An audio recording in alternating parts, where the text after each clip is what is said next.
C3. This is Raleigh Panther calling in tonight. Hope you guys are having a good night. I got to say that this podcast was perfectly timed tonight with what's been probably the most eventful day so far in the NFL offseason. The two big hires in Sean Payton, D'Amico Ryans, and obviously the first press conference from our new head coach, Frank Reich. I liked what I heard from Reich today. I thought he seemed a little nervous, but, like in an endearing way, as if he's just kind of the guy that loves to coach football and doesn't necessarily love the spectacle that kind of comes along with it. But I thought his messaging was clear. His plan of attack was strong. And he seems self-aware enough to know what the strengths that he brings to this team are. So, I thought a good show of his character actually came off of Chris Jenkins' question today about the player's preference for grass over turf, and if Reich had talked to Tepper about it. Honestly, I thought this was kind of a trap question that pitted Tepper against his players and was almost forcing Reich to take sides. I agree. He ended up giving a really truthful answer, and I don't think that he really gave fodder for misguided media narratives to start up. But anyways, my question for you guys tonight is more so centered around David Tepper. I wanted to ask what you guys thought of the headline that came out in the last few days regarding the search to fill the coordinator positions. The way that it was framed was that Frank Reich's choice may not have aligned necessarily with ownership's first preference. The reporter, Josina Anderson, I believe, she seemed deliberate about that language. I just wanted to ask do you guys think that this is like a nothing burger story, or is this kind of another example of David Tepper meddling in something that would probably just be better off handled by those around him? Would love to hear your thoughts on that, and I hope you guys have a great night. Peace. Appreciate you, man. CK, you want to jump on this first? I know you said earlier that you were very complimentary of Matt Rule recently and how he's handled things. But you know what, CK? Before you answer that, David Tepper, before you answered that, let me put you on the spot a little bit. Because guess what? We got another new member, dude. Oh, shit. C3 is banging tonight. They like it when we have these toxic episodes where we're fighting all the time. So, talk to. Well. We have yet another member of the C3 Superfan Club. David Screws has hit that join button. He said, I want to become a part of the elite group of fans that have decided to help support C3, continue to put out this content, continue to upgrade the content, and continue to show up week in and week out, regardless of whether Tony is constantly wrong or not. Welcome to the C3 Superfan Club. Welcome. All right, go ahead with your point, CK. I didn't mean to interrupt you. No, you're fine. I think at the end of the day, there's a couple of things. I said earlier, I think David Tepper is not a great people person, right? And I think both of these things can be true at the same time. I think David Tepper and his team of people have made a really good decision, and they've addressed it appropriately. I've also been critical of the decision because I also don't know if this is a surefire win hire. But I tell you what, based on what we had available and what we've seen, I think this is one of the top tier hires, right? I think I would have preferred Wilks personally, but from the perspective, and what was the last part of that caller? Like he had wanted to address a specific point with David Tepper. Oh, it was the offensive coordinators not matching up with Frank Reich. I don't even know what that means. Like, I really don't. I mean, we don't know who it is that he wanted or who it is that he didn't want. And honestly, if it was that big of a deal, then I don't think that Frank Reich would have been hired. Right. Can we also talk about how he wants to potentially call play? I mean, not potentially. He said I hope he does. Me too. I love it. Me too. I was all in on that. And I think that makes that less problematic, like you're saying, CK, is like that if that was a big issue, he wouldn't have been the hire from the first place. Right. So and I don't really calling plays. I think that is a big plus. Yeah, I think that the news is tweet worthy, but I don't think it's newsworthy. Right? You understand what I mean? It's worthy of like reading in a tweet, maybe quote retweeting and saying like, what does this mean? But like, it's not worth an article of like concern, right? It's not one of these things you're going to find on NFL Network with like, wow, there was a difference in opinion of who they wanted as their offensive coordinator between, during the hiring process. Again, I think it's a big nothing burger. I think they're going to find somebody who's going to fit the vision is of this offense. And the hope is that it's somebody that's familiar with Reich. I understand the urge to maybe go out and get one of the hot names, but I think somebody like Ben Johnson from the Eagles, who has which I have questions. Who is this person? I thought Brian Johnson. No, he was the head coaching candidate. No, who the hell is coming? Who's this guy? Steichen was the OC, quarterback coach.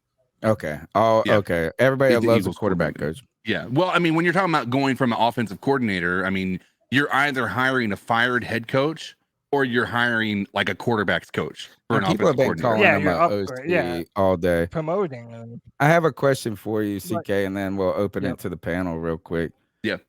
And it's kind of the heart and soul of the question is who's a better hire, a clear better hire than Frank Reich. But I want to ask it this way.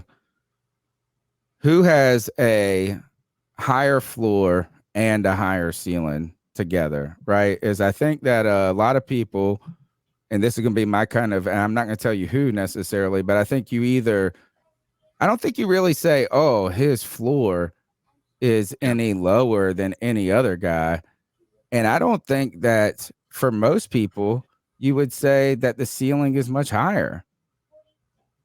I mean, is that, I don't know.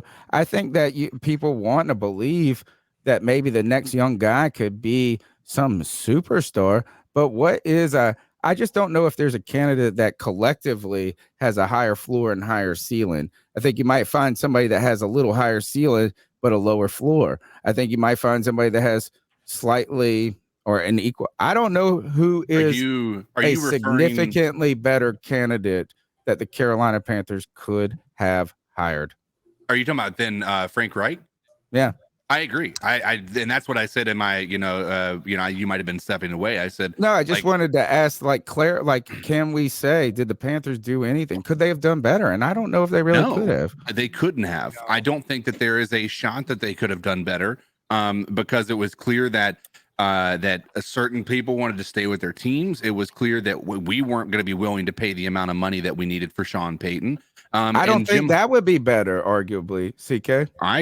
Listen, I would agree with you on that front 100% of the time based on how my opinion is of Sean Payton. But I also think Jim Harbaugh, right? I think if he was in the running, Jim Harbaugh hands down would have been a better option. I think now, would it have been head and shoulders above Frank Reich? Right. I don't know. Right. But it would have been undeniably a better option. The lead horse. He's the lead horse, right? I agree with that. But outside, like I said, my personal preference was Steve Wilks. And that high floor, but relatively moderate ceiling. Right. But that's the thing. And I understand. And this is where Cody was talking about, I'm going to be a little more complimentary of David Tepper.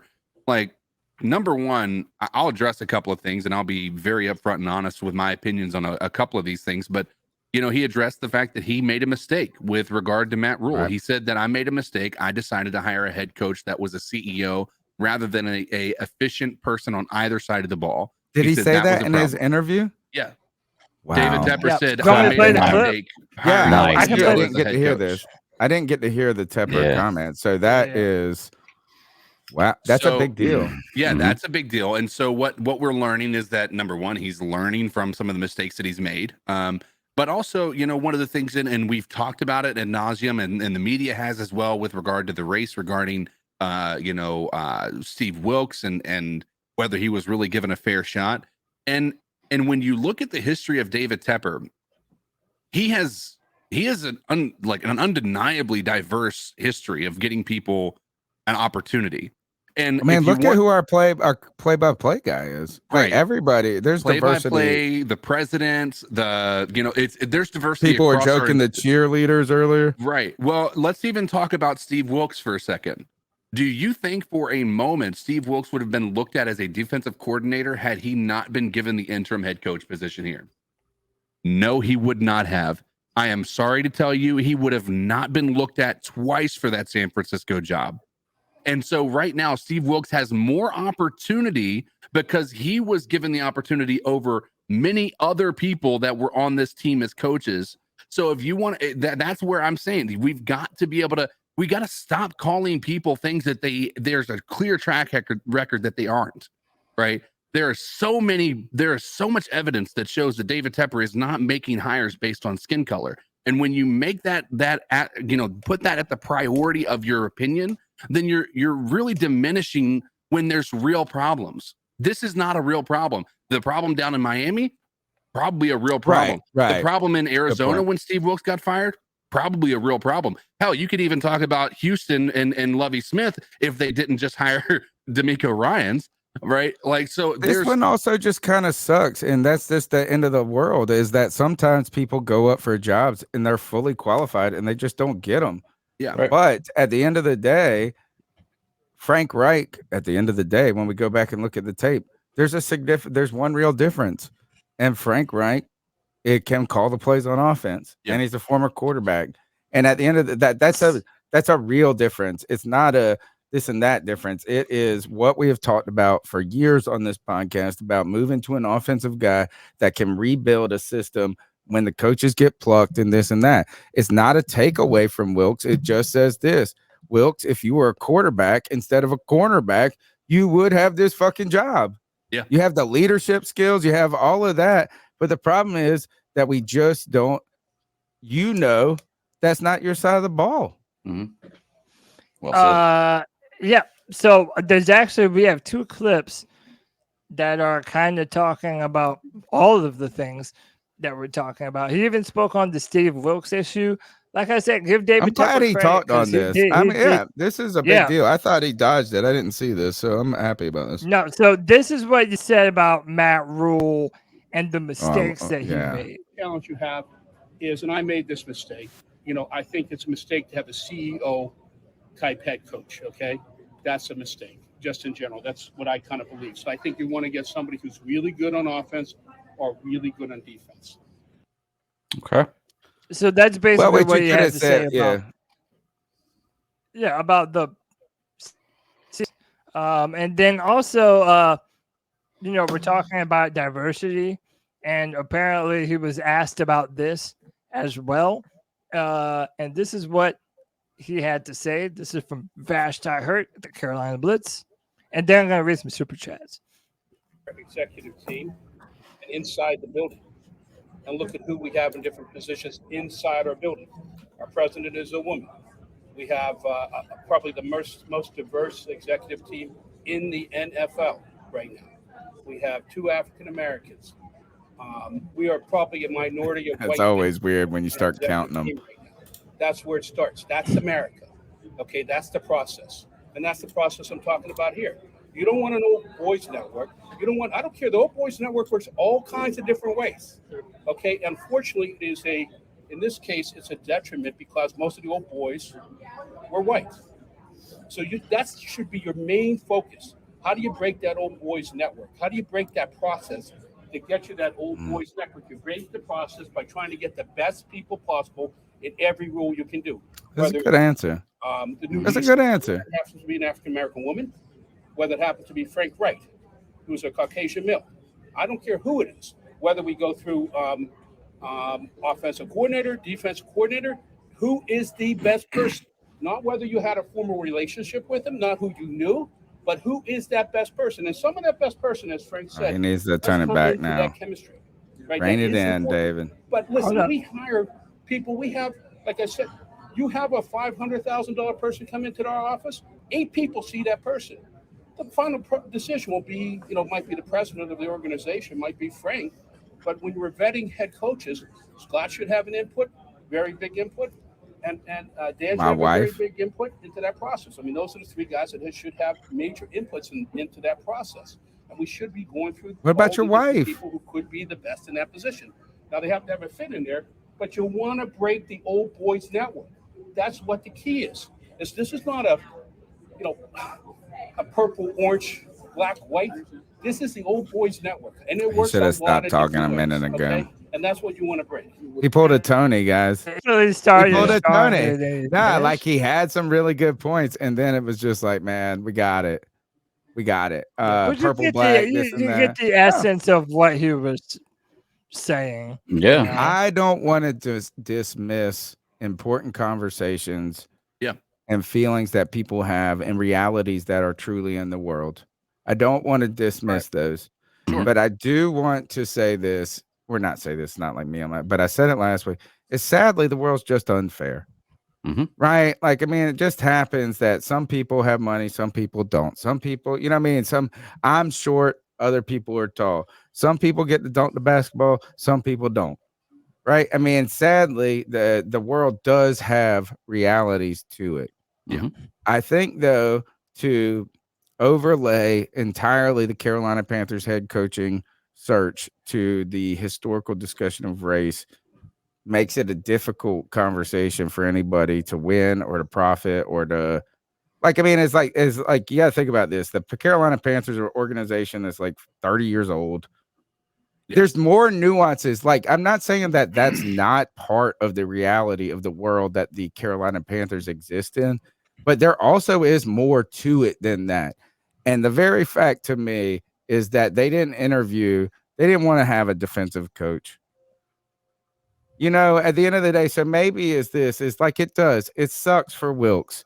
It sucks when you go in and you interview for a job and your resume is comparable to the other person in some ways, or at least maybe not comparable. Maybe you don't have the experience, but you have the qualifications.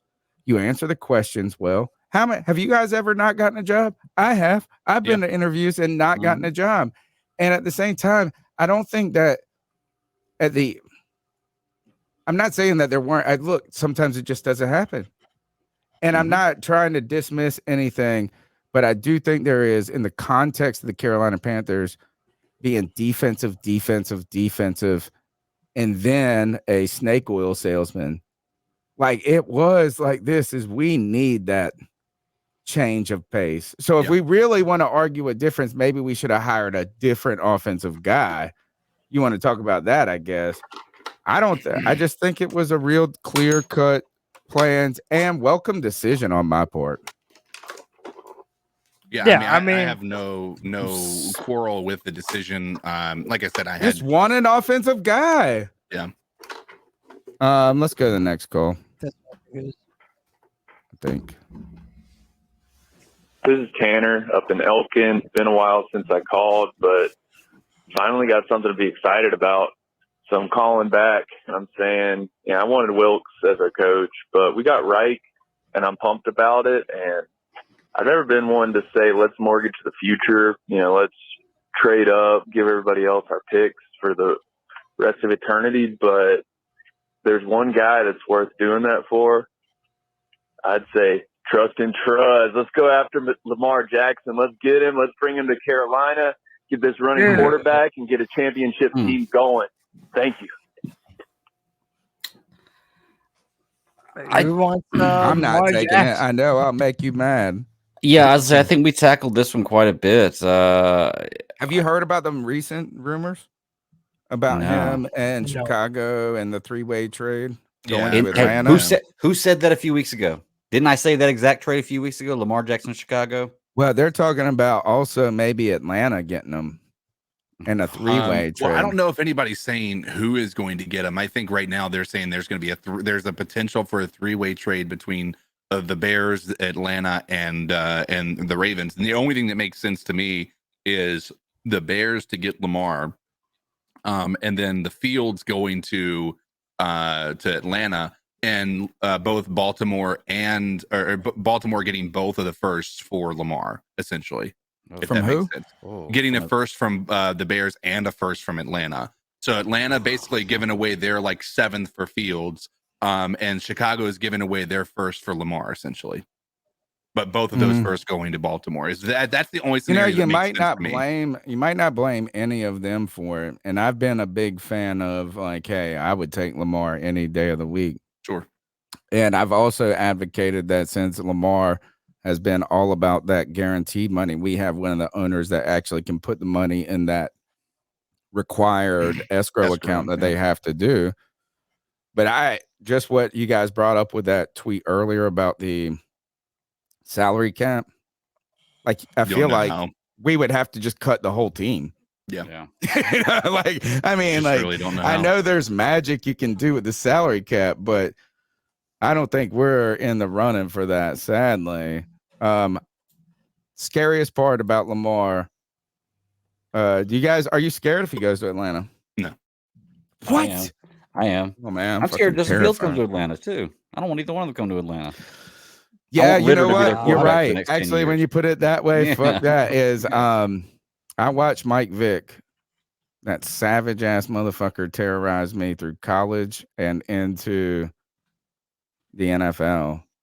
We drafted I think it was Thomas Davis specifically to fucking deal with Mike Vick. Tired of that. Keep them motherfuckers out. Bring Matt Ryan back. Matt Ryan. I don't want none of that. My reason why I'm not so worried if they go to Atlanta is if you're having to pay him that amount of money and you're giving away your first, they're already a team that's in major need of pieces to be built up. Like they are not a quarterback away. Didn't we split with them? No, we did split with Atlanta. We split with them, but we almost won that. We should have won that one. But there have been a lot of should-haves tonight. Yeah, but that was PJ Walker, and that was that DJ Moore penalty, and then the two kicks from Eddie Pinheiro. I'm just saying, like, they hit and lose that game for us? Don't even fucking start. That's why I say I'm like you're talking about now giving away draft picks. On top of that, you're going to be giving a guaranteed contract to a guy who's coming off of a potential knee injury. On top of all of that, I wouldn't scare me as much because they don't have the team to build around him like he had in Baltimore. He would be in a worse situation and less protected in a terrible division. You're right. I mean, you might be right. People are asking this. We're going to go to the next call. I want you to think about this, guys, when it comes to should we trade, if we could trade with the Bears straight up our number 9 for Justin Fields. Right. One of the things that has been interesting to me is that I was on that draft show that day, 2 years ago when we picked JC Horn, and I was all in on Justin Fields. Yeah, that's what I wanted. My question now, and I want you guys to think about this as we listen to the next call, is one of the things is we tell ourselves getting a quarterback in the first round gives you 5 years with him, right? Like you get this big window. Right. So if we trade for Justin Fields, we lose a little bit of that. We don't have the size of the window. I understand that, but did you also did someone else just do the developmental years for you? And you're getting the kind of the guy who's been through the rhythms of the system, like he's not a rookie either. So I mean, it's only 2 is there a years. big difference? Is there a big difference? Yeah, Okay. Well, but you've got to keep in mind on that front, Justin Fields hasn't developed as a thrower as well as you think he should have by at the end of his second year. He has been a runner, and they have utilized him in that way. And you can blame the coaching staff, but I'll tell you what, I'm tired of taking quarterbacks that we blame coaching staffs for their failures. Right? That's fair. We're over that. So I would rather, to be quite honest, what Justin Fields brings to the table, you might, and this is going to be controversial, I know it, but you might as well take Anthony Richardson. You've got the same athleticism, if not more athleticism than Justin Fields with Anthony Richardson, with a similar upside with the throwing talent, or with the arm talent. Now, I will say I get what you're saying completely, but I do think Justin Fields can throw the ball better. There's no wide receivers in Chicago. Imagine what Justin Fields would do with DJ Moore, because when he was in college, he could throw the ball when he had receivers like Olave in them. He could throw the ball. So, I mean, he just hasn't had anybody to throw the ball to, like anybody. I just don't know if we're better, back. If we got him now, it's almost like those 2 years that were foundational, we just didn't have to deal with them. Yeah, but you're getting a guy that could be stepping into a more polished. But you're right. I'm just hoping. Don't Right. we also agree that he's in a really bad coaching situation up there? So how are we assuming that their fundamentals are working? Actually That's a good don't know point. enough to comment about how bad it is. It does seem like they've been tanking on purpose. They got the Eberflus guy, which Well, I I believe believe their offense is part of the the Reich team of the tree. So we need to be NFL. a little cautious in saying how shitty the coaching is, since Eberflus came from Frank Reich's tree. Yeah, but the O line, the I was receivers, like, all I hope bad, that's not the case. No, I I understand. would No, rather bet. I I would guess rather my bet. whole point is just I would this: bet. is that the developmental years they happened potentially, but we didn't have to actually be the developmenters. Maybe we're getting him at a time where he's stepping into what he could be. But you're right. You're right. But what There's if we have nothing to to start believe over that. from I the But would just ground? hope. rather. I would You're right. rather Justin Fields and bet on that than spend all the guaranteed money bringing Lamar Jackson here. I agree with Okay. that. I would rather have Or what Fields about over Lamar. this? What about this? Is that would you rather take Will Levis over Justin Fields? It's hard People for would me say to. no. It's hard for Right? me to. I mean, it's hard. I I don't think know. there I would haven't be watched some. it. Right. But like, I think even this Justin. is like, say the quarterback who is the best, pick your ideal quarterback here. If you guys have told me that Justin Fields was head and shoulders a better prospect coming out then, why? Anyway, never mind. Let's go to the next call. 252-228-5098. I would not be upset with us rocking with Justin Fields, third-year quarterback. Yeah. With Frank Reich. I'm I just down. wouldn't give a 9. I would fuck with it. I would I'm fuck with down. that. You guys make fun of me for wanting to draft Will Levis. Don't make fun of me for this. I'm just not Get going to. I'm not Justin going to trade the Fields number 9 draft pick. and Who go cares? get DeAndre. The growl that makes And go him get howl, DeAndre aka Hopkins. Joey the Bottom Pants. Yeah. Well, no, too expensive, bro. We ain't got the money. It's the growl that makes him howl, aka Joey the Bottom Panther. I've been on hiatus from the cat calls last week because I was in Florida staying with some family and I didn't want them to hear how crazy I really was about the Panthers when I did my roar. But about He didn't Frank want to Reich, scare people with that I rule. get why. I get why Frank Reich was hired. He did get screwed in Indianapolis. He checks all the Tepper boxes. But he's not Steve Wilks. I really wanted Steve Wilks. I mean, I think Steve Wilks, this plays right into the lawsuit.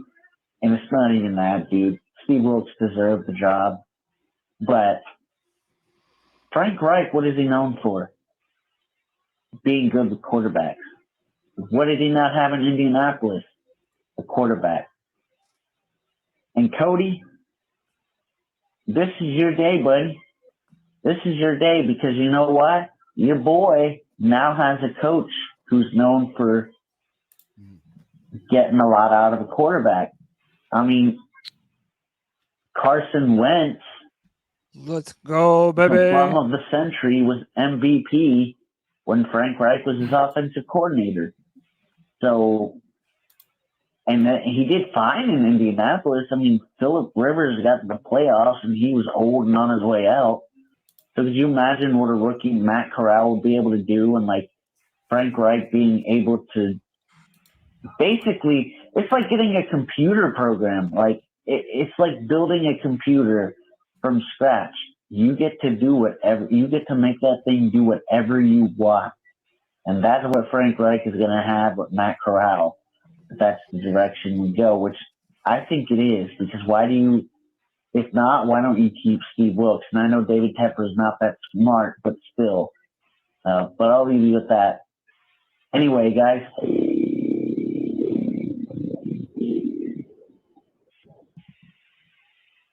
Wow. Can I ask, the only thing about that comment he makes there is if you think that Corral is good enough for Reich, does that mean, and you were pulling for Wilks, doesn't that kind of kill your argument if you were thinking that Corral wasn't good enough, like Wilks wasn't a good enough coach to coach Corral to be the quarterback, but we think that Frank Reich can, but you think that Steve Wilks is a better coach? It seems like you're kind of chopping down your own argument there. Does that make sense? No, I don't think you're chopping down the argument. I think you're actually just making the argument for Reich. Yeah, I think people have that. I think that's been the whole thing is there's been no argument against Wilks. There's just been a little bit more for somebody else, or in this case, I have Frank Reich. four. I have 4 super chats that I have All right. not read yet.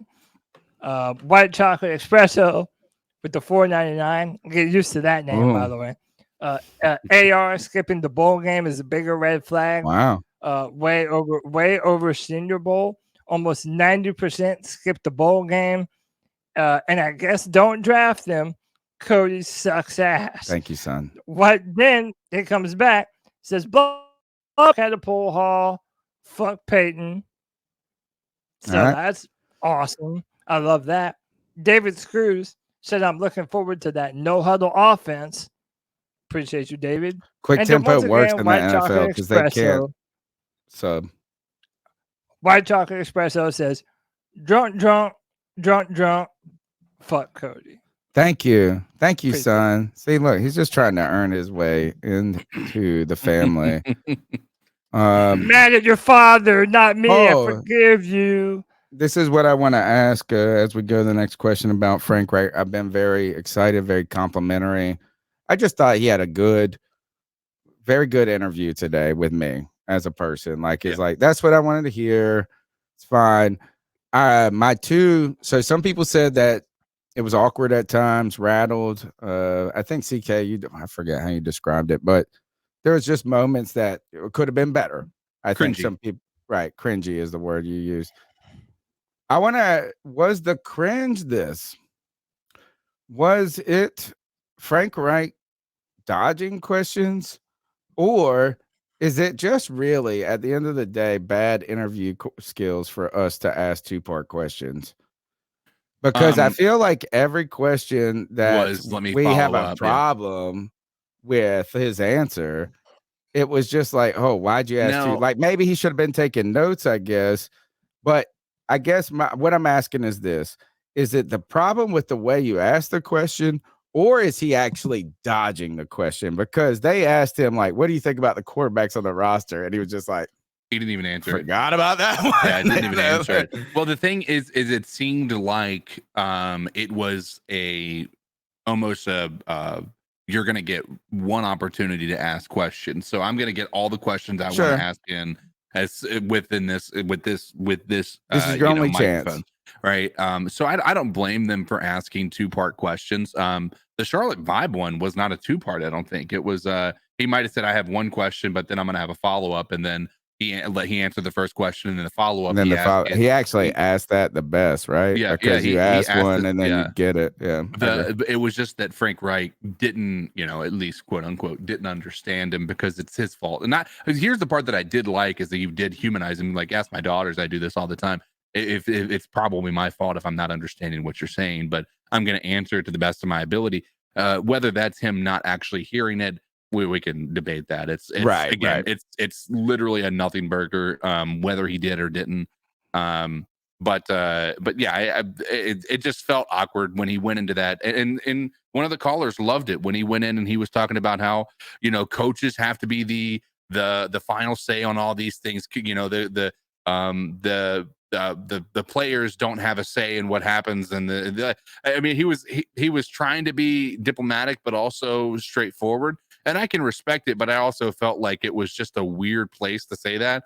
And I think he could have probably done some, totally his worst answer. Yeah. Like, it almost felt like, what are you talking about? Yeah. That's how I was like, what it did go on a bit of a rant. It was a bit of a rant. Wrong topic. Yeah. But I mean, at the end of the day, like Matt Rule would say, it's so Let's go to the tape. Irrelevant to me. At this point, this is just good to have the content, good to have the conversation, good to have something else to talk about other than Matt Rule, right? Or even who we're going to be hiring. It's good to be able to move on from that. But there's nothing that I gathered from this that made me feel more or less confident in Steve and Frank Reich as our head I think coach. That's completely fair. I guess the question was, I couldn't tell if it was just the 2-part questions that were problematic or if he avoided certain 2-part questions. And because he did not comment about the quarterbacks on the roster, he avoided that. Is that a ditch? It is a dive. I don't know. I thought he had a decent press conference, but those are questions to ask about how we give interviews. Another thing, so if they had that impetus to ask 2 questions, which I do, when Cody and I tomorrow, by the way, we've got Jake Arthur coming on, Indianapolis Colts beat writer, to talk about Frank Reich's career in Indianapolis, 8:30 tomorrow. When Cody and I, we have to ping pong. Sometimes we both want them, we want to, while we're thinking about stuff. I understand that. My advice to these reporters in that setting next time is stand up when you ask your question. They were asking their question. They're like, "Oh, it's me over here on the left." Well, stand the fuck up.